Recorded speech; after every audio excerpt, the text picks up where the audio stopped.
If I say I have the kings of the court, I am not wrong. I have with me Aman Bhatia and Harsh Mehta, who have just won a gold medal, as you can see, and they have won this in men's doubles category, and you guys rocked it in October event in India Masters as well, and now the fourth IPA Nationals, you have done it here as well. How's the feeling, first of all, Harsh?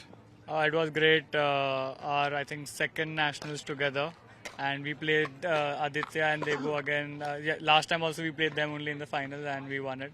So excited, was excited, and of course, well played.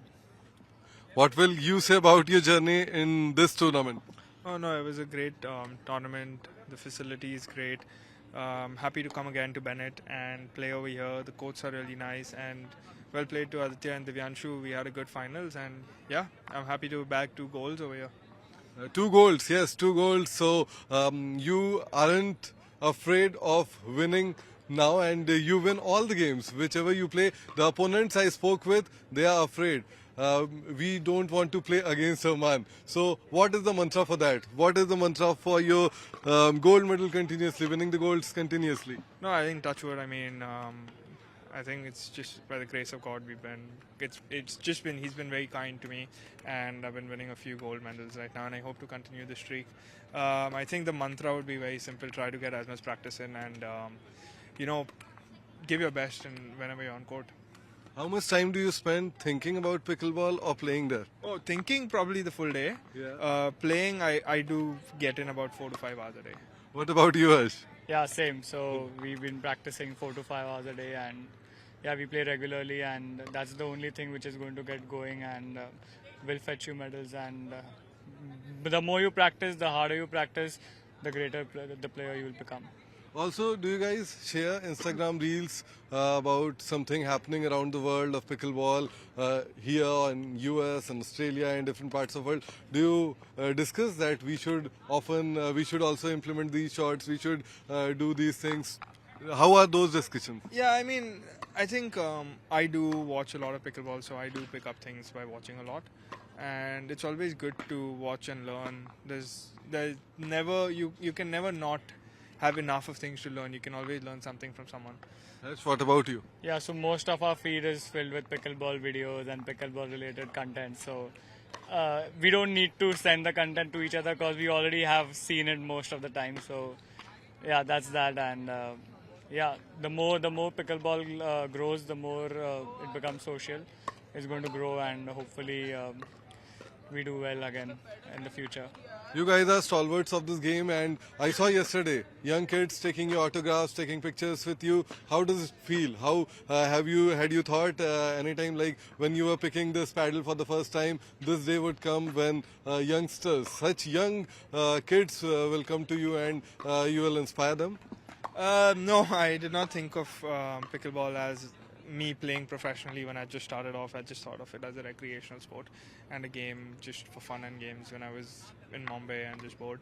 But yeah, I'm happy that pickleball came into my life, and again, I'm thankful for where I am, and I hope to play and achieve greater heights. Tell me about the feeling. Just yesterday, in the away courts, few kids came to you, they asked for the autograph, they clicked pictures with you. How does it feel? No, it feels really nice, but and it just feels really nice that you're inspiring so many kids, and so many kids are looking up to you and situation like that. But then at the end of the day, I just have one simple thing to them, that they can be up there as well if they put in their heart and soul to it. Harsh, you also train a lot of youngsters who are coming into pickleball, who are picking up the paddles. So what is the mantra that you give to them, and what inspires you to do all those things? Yeah, so when kids come and train under us, we generally tell them that one, you should be focused. Like, you have to be determined that you are going to play this professionally, and you have to put in your hard work. You have to make sure that you put in the hours. Like, you can't come in and play half an hour of pickleball every day. You have to at least put 3 to 4 hours plus your physical fitness plus your mental training. So everything, when combined, makes you a player and makes you a bigger player. So yeah, that's what I generally tell the kids, and play as much as you can. Don't forget to enjoy the game. So most of the kids nowadays, they are like, oh, I'll probably just play a few games and then play under pressure. So that's not going to work. You can't play only under pressure. You have to enjoy the game as well. So yeah, you need to work hard, but also enjoy the game because that's more important. What's the next aim for this left-right duo? Asia's number one. You are already in India. You are killing it with by winning back-to-back medals. What's the next aim for you guys? Where are you traveling after this? Any tournaments you have in mind? We're planning for the US Open. Next big tournament would be the US Open April end. So last year we came 5th. This year hopefully we are going to get at least in the top 3 and get a podium finish. What's your aim after this? It's US Open or something else? Yeah, we're playing the US Open together next. I'm not sure about my calendar yet. I think the next tournament or the next event would probably be the PWR India Duper League, which is going to be held in March in Mumbai. So really excited for that. Thank you so much, guys, for speaking with us and wishing you all the best for the future interviews. I know that you will be winning medals.